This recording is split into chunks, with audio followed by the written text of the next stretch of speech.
आप सभी को मेरा प्रणाम। आप सबका एक बार फिर से स्वागत है हमारे इस YouTube चैनल पर जिसका नाम है ज्ञान मैथमेटिक्स। आज की जो हम आपके लिए वीडियो लाए हैं वो बहुत ही इंटरेस्टिंग होने वाली है क्योंकि क्लास 10th के सिमिलर ट्रायंगल्स की है। हाँ, आपने बिल्कुल सही सुना, सिमिलर ट्रायंगल्स की। और जैसा कि इस बार 10th क्लास में टर्म 1 एग्जाम होने वाले हैं तो हम सब जानते हैं केवल और केवल एमसीक्यूज ही उसके अंदर आएंगे, इसलिए हमने ट्रायंगल्स के एमसीक्यूज कवर किए हैं इस बार आपके लिए। तो बिना इंतजार के चलिए शुरू करते हैं।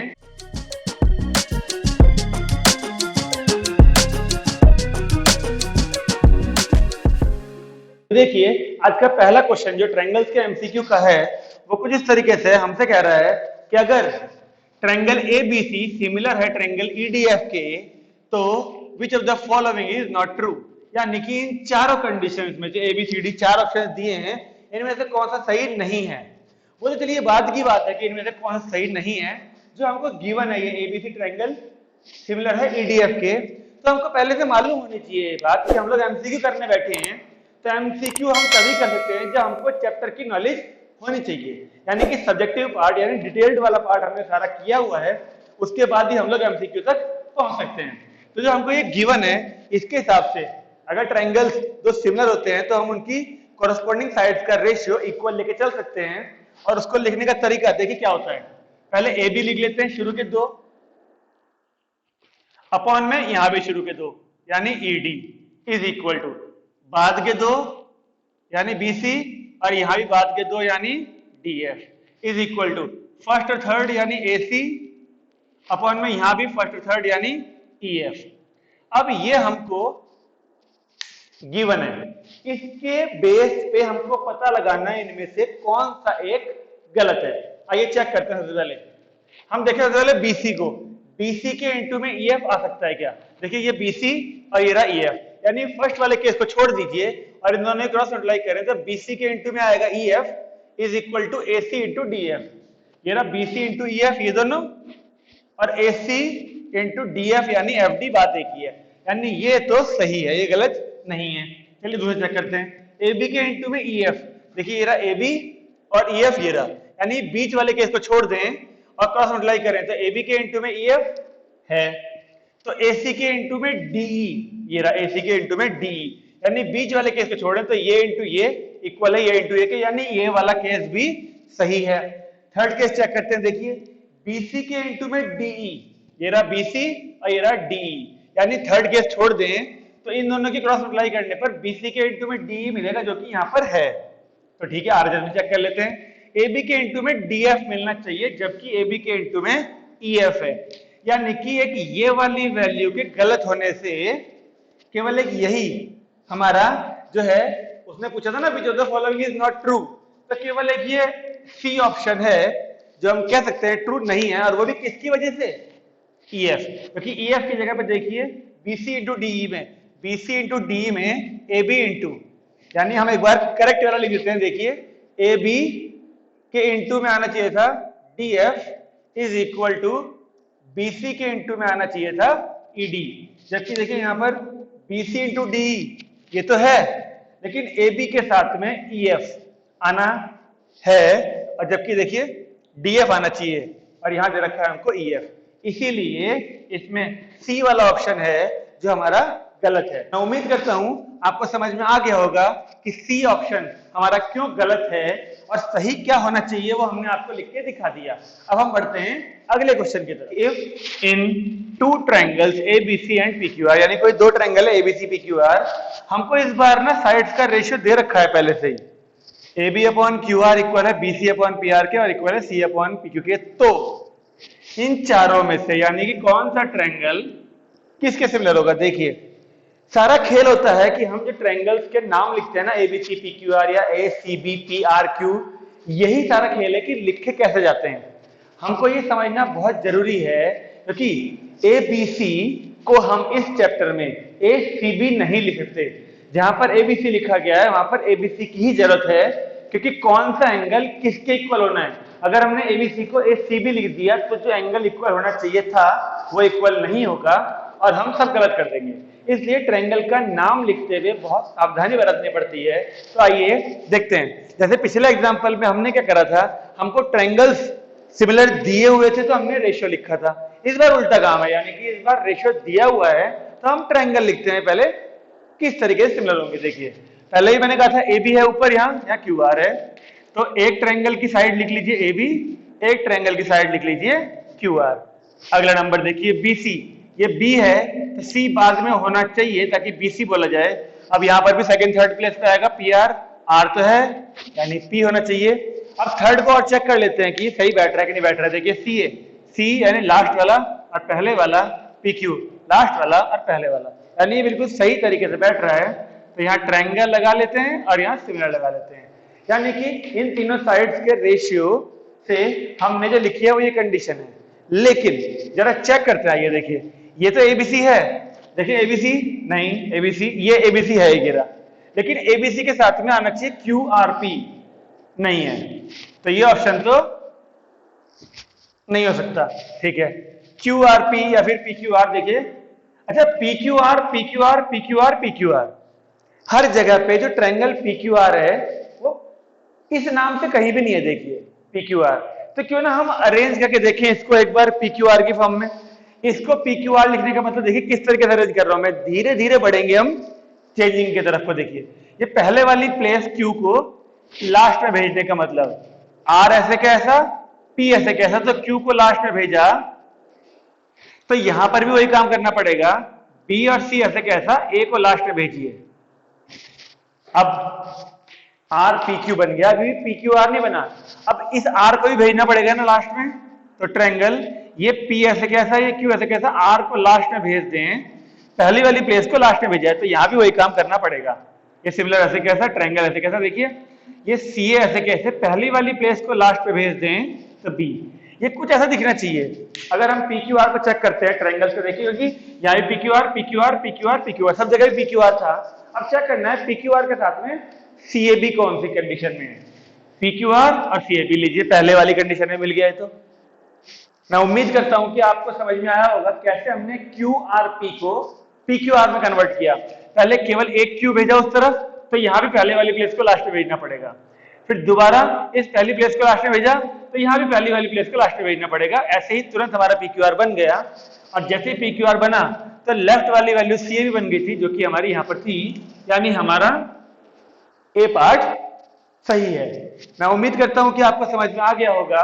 अगर कोई समस्या है तो वीडियो को बैक करें और इस पे फोकस करिए ध्यान से कि ये किस तरीके से मैं चेंज कर रहा हूं। तो देखिए आज का तीसरा क्वेश्चन हमारा कुछ इस तरीके से है, हमसे कह रहा है if in two triangles DEF and PQR angle D equal है एंगल Q के, एंगल R इक्वल है एंगल E के, तो बताइए then which of the following is not true, यानी इन चारों में से कौन सा स्टेटमेंट सही नहीं है।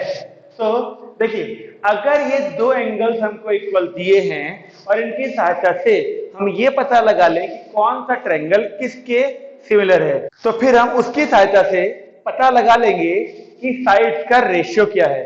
और एक बार हमको साइड्स का रेशियो चल गया पता, तो हम बड़े आराम से पता लगा सकते हैं कि इनमें से कौन सा ऑप्शन सही नहीं है। तो देखिए सबसे पहले पता लगाते हैं ट्रायंगल को सिमिलर कैसे लिखा जाए। सबसे पहले एंगल D है, तो अगर मैं यहाँ पर ट्रायंगल के साथ में D लिखूं सबसे पहले, तो मुझे इस तरफ भी ट्रायंगल के साथ में सबसे पहले Q लिखना पड़ेगा। ओके, फिर एंगल R है, वो है PQR का हिस्सा, और एंगल E, यानी मैं अगर E लिखता हूँ सेकंड प्लेस पे, तो E के इक्वल में R है, मुझे R को भी सेकंड प्लेस पे लिखना पड़ेगा। अब DE के बाद में केवल F बचा है, और F को अगर थर्ड प्लेस पे लिखा तो PQR में से QR आ चुका है, P बचा है, तो P आया हमारा थर्ड प्लेस पे। तो देखिए हमें पता चल चुका है कि ट्रायंगल का नाम क्या लिखना था सिमिलैरिटी के लिए, और जैसे ही हमें ट्रायंगल का नाम चल गया पता, अब हम साइड्स का रेशियो लिख सकते हैं। पहले ये दोनों DE अपॉन में QR is equal to EF upon में RP is equal to DF upon में QP। अब हमने रेशियो भी ढूंढ लिया, अब हम पता लगाते हैं। यहां पर देखिए पहले ऑप्शन में कहा है EF अपॉन में PR, EF अपॉन में PR ये रहा, इक्वल है DF अपॉन में PQ के, यानी कि ये भी है इक्वल, यानी ये पहला पार्ट तो ठीक है। सेकंड पार्ट बात में देखिए DF अपॉन PQ, ये रहा DF अपॉन में क्यूपी यानी पी क्यू बात है की है, इक्वल लाना है आरपी अपॉन ईएफ के। ओ आरपी नीचे है, ईएफ ऊपर है, जबकि यहाँ पर इसने लिखा है आरपी ऊपर ईएफ नीचे। तो हम कह सकते हैं देखिए इस वाले स्टेटमेंट में ये वाली वैल्यू जो गलत है, यानी कि ये रेसिप्रोकल होती तो ठीक हो जाती, लेकिन हमसे तो पूछा है इनमें से कौन सा गलत है। जब हम कंफर्म हो चुके हैं कि यही वाला पार्ट यानी कि बी वाला पार्ट ही गलत है, तो फिर इन दोनों केसेस को चेक करने की जरूरत नहीं है। लेकिन फिर भी आप अपनी संतुष्टि के लिए अगर इन दोनों केसेस को चेक करना चाहते हैं तो कर सकते हैं, लेकिन मैं तो यही सजेस्ट करूंगा अगर आपको अपनी कैलकुलेशन पे यानी कि अपनी ऑब्जर्वेशन पे भरोसा है, तो अगर आपने पता लगा लिया है कि ये वाला गलत है तो बाद वाले चेक करने की जरूरत नहीं है। ऑलरेडी क्वेश्चन बहुत सारे होंगे तो हमें टाइम वैसे ही बहुत सारा चाहिए क्वेश्चन को करने के लिए, तो वेस्ट करने की जरूरत नहीं होनी चाहिए। आज का जो चौथा क्वेश्चन है वो कुछ इस तरीके से कह रहा है, in triangles ABC and DEF angle B equal है एंगल ई के, angle F equal angle C के, and AB is equal to thrice of DE, then two triangles are, पहला congruent but not similar, second similar but not congruent, third part neither congruent nor similar, और fourth part congruent as well as similar। ये चारों part कुछ कुछ एक जैसे सही है, लेकिन हमेशा की तरह हमें पहले ये पता लगाना पड़ेगा जो ये एंगल्स इक्वल है तो ट्रायंगल के नाम क्या लिखे जाए सिमिलरिटी के लिए। क्योंकि देखिए ABC और DEF में हमको अगर B सेकंड प्लेस पे है तो E सेकंड प्लेस पे है और वो दोनों इक्वल हैं, यानी कोई दिक्कत नहीं, अच्छी बात है। तो ऐसे C थर्ड पे है तो F थर्ड पे है और वो दोनों भी देखिए इक्वल हैं, यानी हम ये बात तो बोल सकते हैं कि ये नाम है ये ठीक लिखे हुए हैं, B E के इक्वल है, C F के इक्वल है, तो फिर A और D भी दोनों इक्वल ही होंगे। और हम सब ये बात भी जानते हैं कि दो ट्रायंगल्स को सिमिलर करने के लिए, क्योंकि अभी हमें गिवन नहीं है, अभी हमें गिवन नहीं है कि ये सिमिलर है या कॉन्ग्रुएंट है, इसलिए हम यहाँ पर लिख नहीं सकते कि triangle ABC is similar to triangle DEF, वो तो पूछा हुआ है हमसे। तो मैं आपसे कह रहा हूं अगर हमें दो ट्रायंगल को सिमिलर करना होता है तो हमारे को दो एंगल ये और दो एंगल ये इक्वल दिए हैं, यानी हम एंगल एंगल प्रॉपर्टी से इन दोनों ट्रायंगल्स को सिमिलर तो बोल सकते हैं। अब हम लिख देते हैं इन दोनों की मदद से ट्रायंगल ए बी सी और ट्रायंगल DEF, देखिए सिमिलर तो हो चुका है एंगल एंगल प्रॉपर्टी से। अब सिमिलर तो है तो नॉट सिमिलर वाला केस गलत हो गया, यानी ए पार्ट गलत है, और नॉट सिमिलर ये देखिए सी वाला गलत है। अब या तो बी आंसर है या फिर डी आंसर है, लेकिन एक चीज का यूज नहीं किया हमने अब तक। देखिए A B is equal to thrice of DE।